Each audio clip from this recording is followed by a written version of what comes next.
Қайырлы кеш көрермен. Тәуіржан мен Зарина болса бүгін ортада шықты. Таныстықтары жақсы болып жатыр екен. Тәуіржан болса өзінің сыйлықтарымен эфирге келді. Кездесулер күшті өтіп қалай өткенін көрсетті. Тәуіржан болса бір наразын айтқан болатын.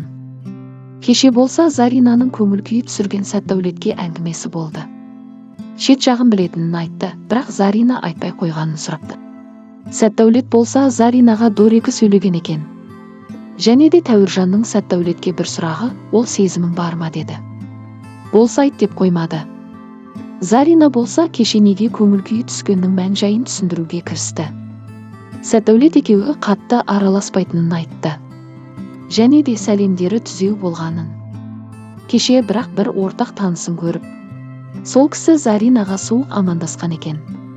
Солай істегенін Сәтдәулеттен көргенін айтты.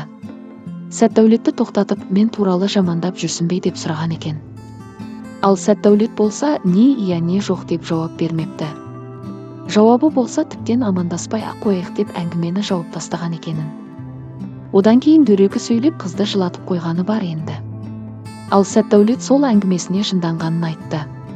Олай істемегенін айтты, қатты тонмен айтқанын мойындады. Солай бір ұрыс болды араларында. Гүлжан болса Заринаны қызғанды ма түсініксіз. Таныстық жалғасын тапты.